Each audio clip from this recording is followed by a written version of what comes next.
Donc ceci, c'est la deuxième partie du chapitre 2 relatif aux facteurs atmosphériques, rayonnement et température, donc tous les aspects énergétiques du climat. Et on va traiter toutes les questions de variation de paramètres rayonnement et température, comment c'est réparti, répartition temporelle, c'est-à-dire dans le temps, et répartition spatiale.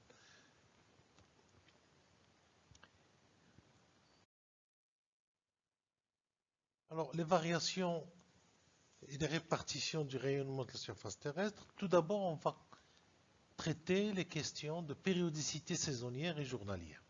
Alors, vous savez tous que ici le Soleil au milieu et la Terre, il fait un tour autour du Soleil pendant une année. Et pendant cette année, étant donné qu'il a un axe incliné, comme vous pouvez le voir ici, il va exposer une moitié de sa surface chaque fois, et une partie soit supérieure dans l'hémisphère nord, soit dans l'hémisphère sud, qui va être le plus exposé au Soleil. Alors, le résultat de ce cycle de rotation de la Terre autour du Soleil, ça va nous donner la succession des saisons. Par exemple, euh, le printemps, c'est une saison intermédiaire où vous avez égalité entre les journées. Et quand c'est le printemps au nord, c'est l'automne au sud. Et ici, par exemple, vous avez l'été au sud, étant donné qu'il est le plus exposé au soleil, comme vous pouvez le voir. Ici, c'est l'équateur. Et dans l'hémisphère nord, c'est l'hiver. Voilà. Donc là, ça nous donne le fait que la Terre tourne autour du Soleil en une année, ça nous donne la succession des saisons. Donc vous avez une périodicité saisonnière qui se répète chaque année.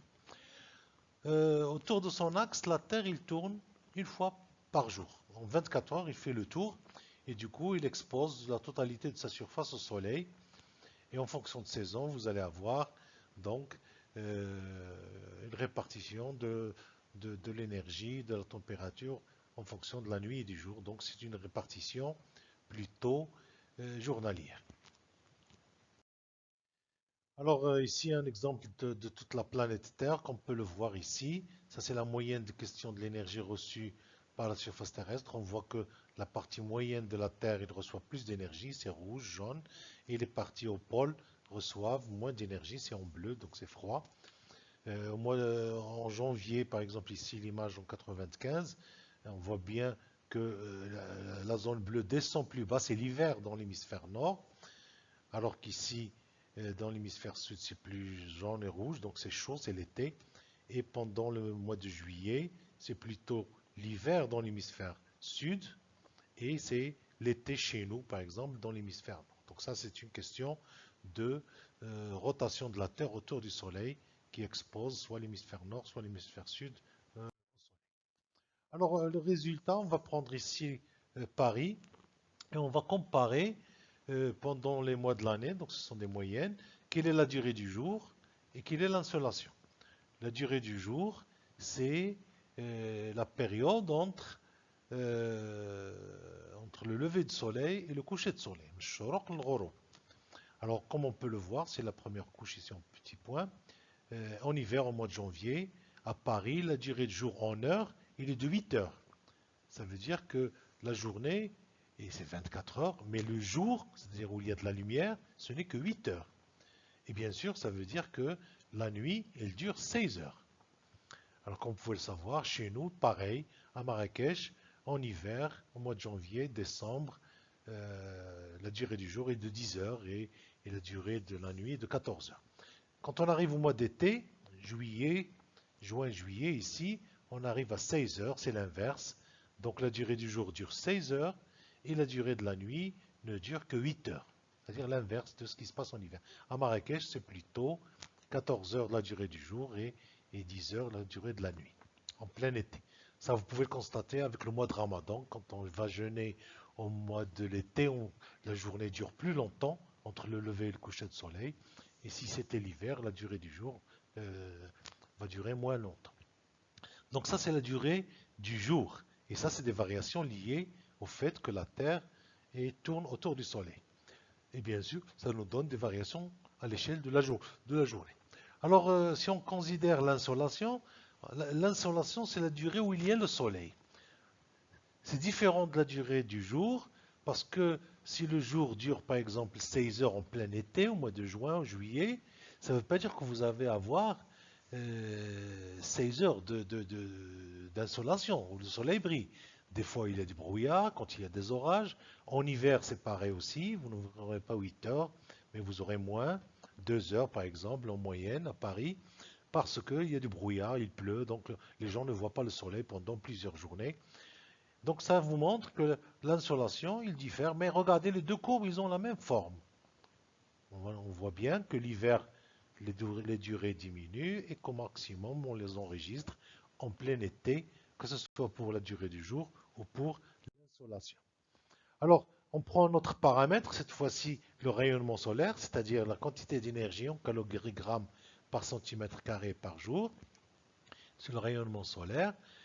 On va l'observer sur une période d'une année, là c'est les mois en abscisse, à Paris. Et de l'autre côté, vous avez un autre axe, c'est les températures moyennes pour les mêmes mois. Alors ce qu'on peut voir, c'est on a toujours des courbes qui suivent la saisonnalité. On a une variation saisonnière.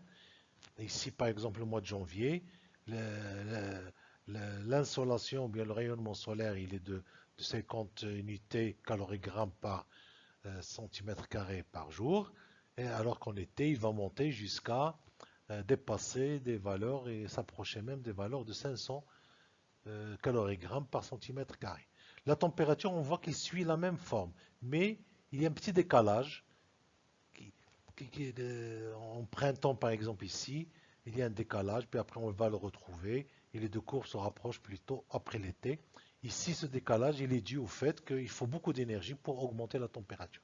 C'est-à-dire qu'il ne suffit pas que l'énergie augmente et que la température augmente automatiquement.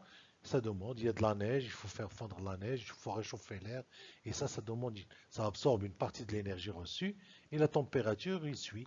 Et on voit que le maximum de température, c'est au mois de juillet. Et en moyenne, vous avez quelque chose de 18 degrés à peu près à Paris en moyenne. Si on descend dans nos latitudes, à Marrakech par exemple, on aura les mêmes formes de courbes, mais les valeurs vont être plus élevées. Il fait plus chaud, bien sûr, aussi bien en hiver. Ici, 5 degrés à Marrakech, la température de l'hiver, il est aux alentours de 10 degrés en moyenne. On peut le voir ici à Iturir, une petite ville près de Marrakech. La température en hiver, ici, il est de 10 degrés. Et il va monter, là encore, jusqu'au mois de juillet-août, pour s'approcher 30 degrés. On voit bien la différence. Plus on s'approche du nord, plus il fait froid, plus on va vers le sud, plus il fait.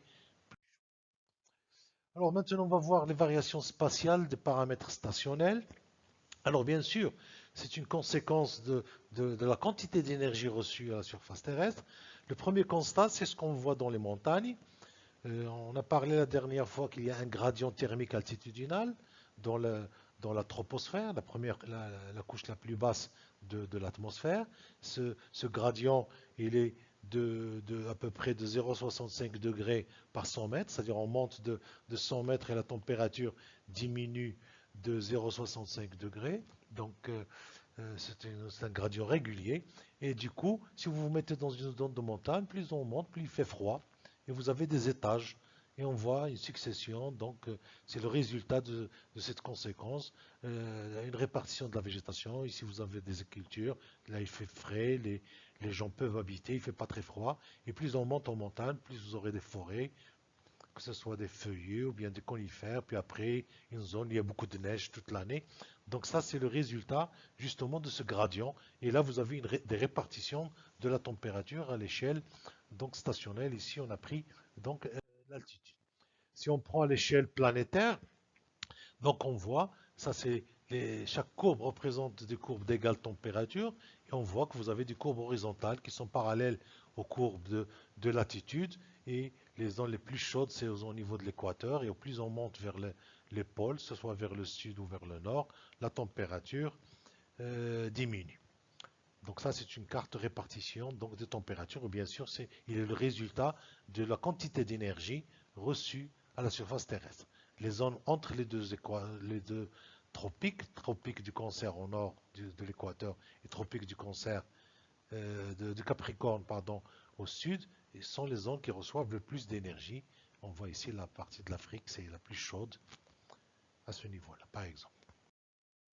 Donc le résultat, c'est une répartition de la végétation. Ici, les grands biomes, c'est-à-dire les grands ensembles naturels, des forêts tropicales, ici au milieu, des savanes qui sont plus sèches, des déserts, c'est la zone la plus chaude et la plus sèche, la zone méditerranéenne, puis après du bleu, c'est des zones plus froides. On les voit, c'est la conséquence justement de cette question de répartition de l'énergie, des températures à la surface terrestre. Alors si on va à l'échelle régionale, on va prendre pour trois stations, Paris, Casablanca et Toubkal. On va comparer les altitudes, la latitude. À 50 mètres d'altitude, Paris, la latitude 49. Le rayonnement reçu, si on exprime en calorigrammes par centimètre carré par minute, est de 1,43. C'est à peu près 1000 watts. À Casablanca, à la même altitude que Paris, 40 mètres d'altitude, mais plus basse en termes de latitude, on est plus bas, on descend plus bas vers les latitudes plus basses que Paris, 33 degrés 36 minutes, on reçoit plus d'énergie, 1,56 degrés, 1090. Alors, cette différence, elle est due au fait que les rayonnements sont plus importants au fur et à mesure qu'on descend. Les rayons sont plus inclinés. À Paris, les rayons sont plus inclinés. Et le fait qu'ils soient plus inclinés, ils vont traverser plus d'épaisseur de l'atmosphère. Alors que les rayons qui arrivent perpendiculairement à la surface de la Terre, et ils sont plus pénétrants, il y a beaucoup plus d'énergie qui entre.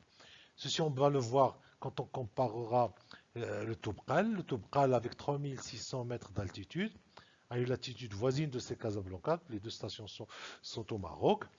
L'énergie reçue est de 1,66 calorigrammes par centimètre carré par minute. C'est à peu près 1160. C'est plus que Casablanca. Alors vous allez me dire, mais en montagne il fait froid. Ici, parce que justement, l'énergie reçue en montagne elle est plus importante. Ce n'est pas une question de froid, c'est une question d'épaisseur de l'atmosphère qui va être traversée par le rayonnement. Plus un rayonnement traverse l'atmosphère, plus il va être perdu. Si vous êtes au sommet de Toubkal, vous êtes très proche de la limite supérieure de l'atmosphère que si vous êtes à Casablanca, au bord de la mer. Donc le fait que le rayonnement arrive au sommet de Toubkal, il aura à traverser très peu d'épaisseur de l'atmosphère, une distance D1, par rapport à la région de Casablanca, une distance D2 qui est supérieure à la distance D1. Et bien sûr, la quantité d'énergie au sommet de Toubkal, il est plus importante que la quantité d'énergie à Casablanca. D'ailleurs, vous le remarquez, si vous allez à Loukaïmden, vous allez bronzer comme si vous étiez à la mer, justement parce que la quantité d'énergie reçue dans les montagnes est très importante. Alors on va voir maintenant des variations de la lumière, mais cette fois-ci à l'échelle stationnelle. On va aller dans un milieu forestier, donc un couvert forestier, pluristratifié, c'est-à-dire avec plusieurs strates, et on va voir comment la lumière va évoluer et comment elle va être modifiée. Donc dans une forêt, vous avez plusieurs strates qui se superposent. La première, c'est celle qui est formée par les arbres, et là c'est la strate arborée qui est à 10 mètres de hauteur. Euh, En contrebas ici, vous avez ces arbustes, c'est-à-dire des jeunes arbres ou bien des arbres qui ne peuvent pas grandir plus. Ils sont à une hauteur de 2 mètres. Et si vous êtes encore plus bas, vous avez tous ces buissons, ils sont à 50 cm, à 0,5 mètres. Et enfin, vous avez la strate herbacée au ras du sol, au niveau 0. Alors, tous ces strates, ils se superposent. Ça veut dire que la strate arbustive, il est à l'ombre de la strate herbacée, arborée, et la strate buissonnante, elle est à l'ombre de la strate arbustive et de la strate arborée, et la strate herbacée, il est à l'ombre de toutes les autres strates. Alors, comme vous pouvez le constater, on va suivre l'évolution du rayonnement. Alors, un rayonnement solaire qu'il arrive, si on l'estime à 100%, c'est-à-dire 1000 lux, si on prend les arbres, ils reçoivent 1000 lux, parce qu'il n'y a pas d'obstacle au-dessus d'eux. Ils reçoivent la totalité du rayonnement qui arrive du soleil. Par contre, si vous vous mettez plus bas à 2 mètres sur les strates arbustives, il n'y a plus que 34%, c'est-à-dire 340 lux. C'est que une partie du rayonnement, dans notre cas c'est la lumière, c'est l'éclairement, il a été bloqué par les feuilles des arbres. Si je descends dans la strate buissonnante, je ne reçois plus que 4%, 40 lux. L'éclairement est encore plus faible. dans la strate herbacée, je ne reçois plus que 0,7%, donc 7 lux. Chaque fois, la strate au-dessus, il fait de l'ombre sur la strate en dessous. Et pourtant, les 4 strates, ils vivent ensemble. Pourquoi? Parce que justement, ils se sont adaptés. La strate herbacée, il est capable de faire de la photosynthèse avec très peu de lumière, avec 7 lux. La strate buissonnance, pareil, il peut faire de la photosynthèse avec 40 lux, et la strate arbustive, 340 lux. Mais les arbres, eux, ils demandent beaucoup plus de lumière, il leur faut la totalité. Donc on voit bien comment les paramètres lumière, ou bien l'éclairement, c'est-à-dire le flux lumineux par unité de surface reçu dans un couvert forestier, il va être modifié justement par les arbres. Alors, si je suis en dehors de la forêt, ici par exemple, un sol nu, eh bien je vais recevoir 100% comme ici, 100 lux, 1000 lux, pardon. Donc, voilà. Alors, on va comparer ici pour un exemple qui illustre très bien ce que je viens de dire. On va comparer deux types de forêts. Une forêt caducifoliée, c'est-à-dire une forêt qui perd ses feuilles de bord de rivière avec du peuplier blanc. Peuplier blanc, c'est wasfsaf. Il pousse au bord des rivières. Donc c'est une espèce, c'est un arbre qui perd ses feuilles en hiver. Donc en hiver, il n'a pas de feuilles. Et on va le comparer à une forêt sempervirente. Forêt sempervirente, c'est-à-dire forêt toujours verte. Sempervirente, c'est-à-dire toujours verte. À chêne vert. Chêne vert, le ballot l'akhdar. Et on va comparer donc les deux forêts. Si je prends la forêt de peuplier, grand A, ici, et on voit l'éclairement exprimé en kilolux. Et on va le voir pendant la journée de 0 jusqu'à 18 heures, de 8 heures du matin pardon, jusqu'à 18 heures du soir, la période de la journée où il y a de la lumière. Et on voit qu'en hiver, l'éclairement, il commence à 8 heures du matin à 1 kilolux et il monte jusqu'à 14 heures, c'est-à-dire la période de la journée la plus chaude, il monte jusqu'à 11 kilolux ici. Puis après, il va diminuer vers le coucher de soleil, vers 18 heures. Ça, c'est donc pour le peuplier. Si je compare le même éclairement sous ces peupliers blancs, eh bien, en été, on reçoit moins de lumière. La raison, l'explication, c'est qu'en été, les arbres, ils ont leurs feuilles. Ils empêchent la lumière d'arriver jusqu'au sol. Donc c'est pour ça que ça diminue. Et même à 14 heures, la période la plus chaude de la journée en été, l'éclairement reçu est de 4 kilolux, alors qu'en hiver, il reçoit plus. Donc il y a des plantes qui vont préférer se développer et boucler leur cycle végétatif en plein hiver, parce que c'est le moment de l'année où ils reçoivent le plus d'énergie. Une plante, par exemple, qui pousse sous les peupliers, en été, il sera à l'ombre et il va recevoir que 5 kilolux, alors qu'en hiver, il va recevoir 11 kilolux, ce qui fait qu'il va préférer se développer en hiver plus qu'en été.